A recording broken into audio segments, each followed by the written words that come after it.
Ce n'est pas une nouvelle de dernière minute. Ce n'est pas un scandale. Ce n'est pas une histoire qui concerne une seule personne. Ce que je vais vous montrer ne se passe pas seulement à la télévision. Ce n'est pas un cliché ou un titre qui disparaîtra dans un jour. C'est un échec systémique qui s'est déroulé discrètement, un échec qui pourrait bouleverser l'équilibre du pouvoir dans ce pays de façon que vous n'imaginez pas. Il se passe quelque chose en ce moment à Washington, derrière des portes closes, dans l'ombre du Capitole, quelque chose de plus dangereux que tout ce que nous avons vu ces dernières années. Et ça avance si silencieusement, si délibérément que ça passe presque inaperçu. Mais ça va. Si vous ne comprenez pas ce qui est en jeu ici, les conséquences seront irréversibles. Et peu importe si vous avez voté pour ce président ou contre lui. Parce que lorsque le système commence à se fissurer, lorsque la machine du pouvoir commence à se briser, ce ne sont pas seulement ceux qui sont au sommet qui en ressentent l'impact, c'est tout le monde. Restez avec moi, car à la fin, vous comprendrez exactement pourquoi ce moment, ici et maintenant, pourrait définir l'avenir de la gouvernance américaine pour les décennies à venir. Alors, ce qui contrôle vraiment ce système en ce moment, ce n'est pas le président. Ce n'est même pas le Congrès. Ce qui pousse tout aujourd'hui discrètement, efficacement, avec une précision stupéfiante, c'est la concentration du pouvoir qui s'est lentement accumulée au fil des années. À Washington, les décisions ne sont plus prises par des débats ou des compromis. Elles sont prises en coulisses par un petit groupe de personnes qui ont compris que le système n'est pas seulement vulnérable, il est ouvert à l'exploitation. C'est facile de pointer du doigt une personne, un président, un sénateur, un législateur et dire « c'est là que tout a mal tourné », mais ce n'est pas la vérité. Le véritable danger est bien plus profond. Le véritable danger est que le système lui-même soit devenu un outil de ceux qui sont censés être tenus responsables. Le pouvoir a changé de main et il est utilisé de façon que vous ne pouvez même pas imaginer. Et c'est exactement ce qui alimente la révolte qui se déroule en ce moment. Ce n'est pas seulement une rébellion contre une personne. C'est une rébellion contre une structure qui a permis à cela de se produire et une structure qui pourrait bientôt échouer complètement. Voici la vérité. Cela ne s'est pas produit du jour au lendemain. Le changement a été lent.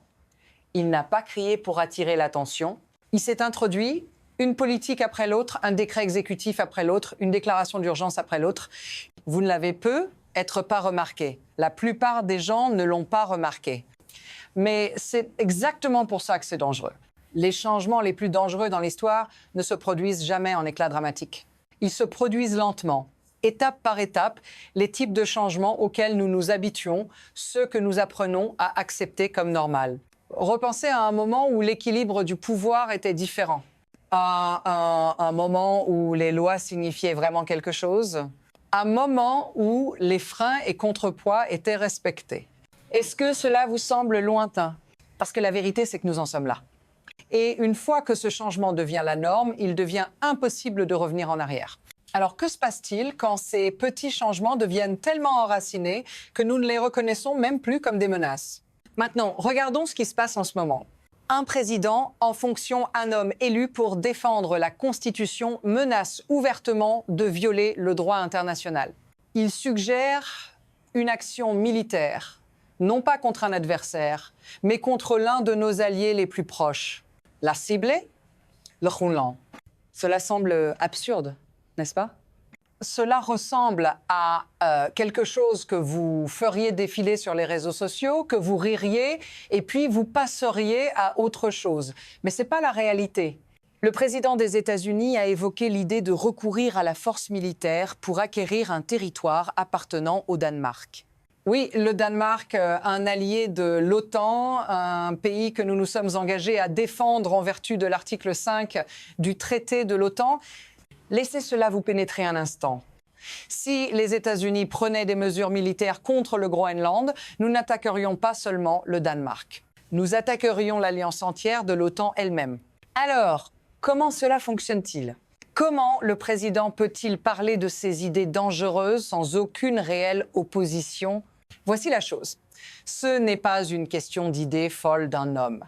C'est une question de système, de la manière dont il est conçu, et plus important encore, de la façon dont il peut être manipulé.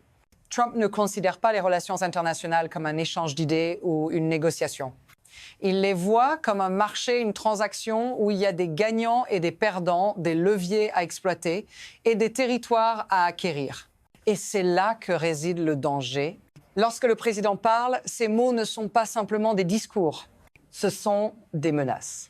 Et ces menaces sont entendues par nos alliés, nos adversaires et nos commandants militaires. Des paroles comme celle-ci ne peuvent pas être retirées et une fois qu'elles sont prononcées, elles changent tout. Les sénateurs républicains comprennent cela mieux que quiconque. Ils savent à quelle vitesse les choses peuvent déraper lorsque le commandant en chef considère la force militaire comme un simple outil de négociation. Et maintenant, ça s'intensifie. Ce n'est plus de la parole. La loi sur les pouvoirs de guerre, conçue pour limiter les excès présidentiels, est soudainement au centre des préoccupations.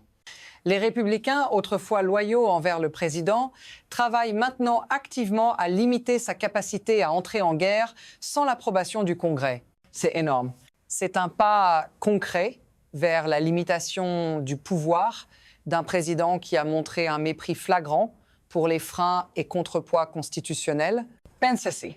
Les membres du propre parti de Trump, ceux qui l'ont défendu, soutenu, suivi, ont maintenant franchi la ligne.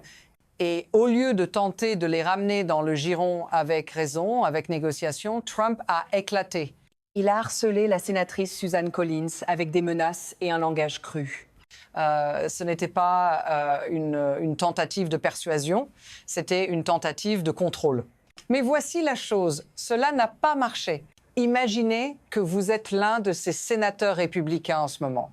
Vous êtes à Washington depuis assez longtemps pour savoir comment les choses fonctionnent. Vous avez vu les menaces, les tactiques d'intimidation, la pression, mais vous tenez bon. Vous votez selon votre conscience. Et puis, le président se retourne contre vous, pas avec un débat, pas avec un argument, mais avec une furie brute. Vous avez été l'objet de cela. Vous l'avez ressenti. Ce n'est pas seulement une attaque contre votre vote, c'est une attaque contre votre loyauté. Mais voici la chose, c'est là que tout change. Vous ne cédez pas, vous ne changez pas de vote. Vous absorbez la colère, accrochez le téléphone et retournez à votre travail. Ce moment-là est critique. Parce que enfin, le président se rend compte, la loyauté est conditionnelle. Ce n'est pas être loyal envers une seule personne. C'est être loyal envers un système.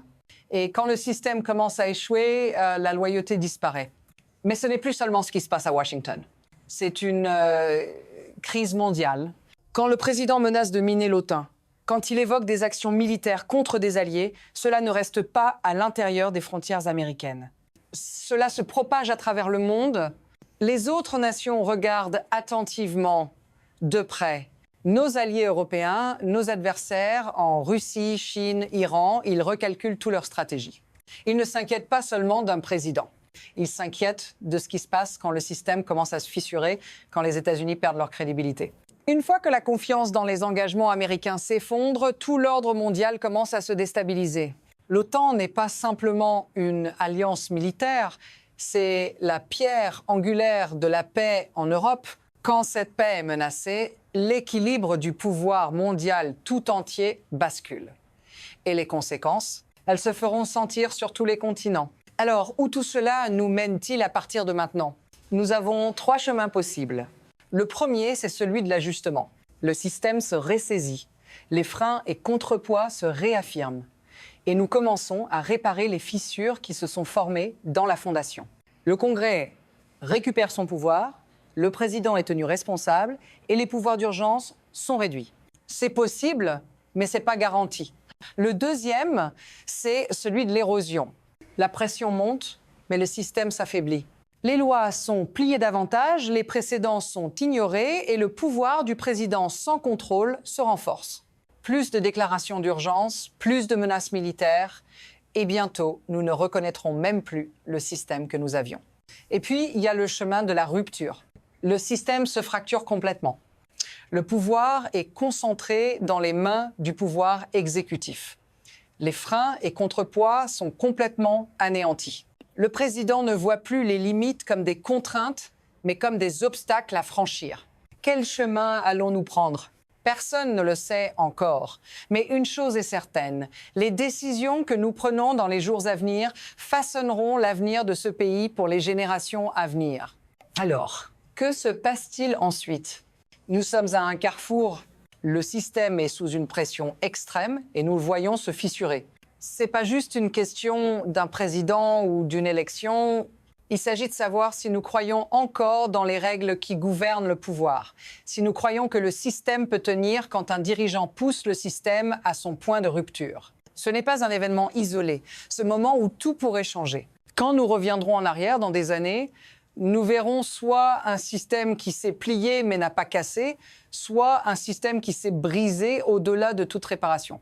En ce moment, certains se battent pour maintenir la ligne, certains résistent, posent des questions, repoussent, mais cela suffira-t-il? Nous ne le savons pas encore. Ce qui se passera ensuite dépendra de la décision des personnes au pouvoir, au Congrès, dans les institutions, de décider si le système compte encore plus que leur propre ambition, plus que leur propre survie. Et cette décision, elle déterminera si cette révolte signifie quelque chose ou si ce n'est qu'un autre titre qui s'efface.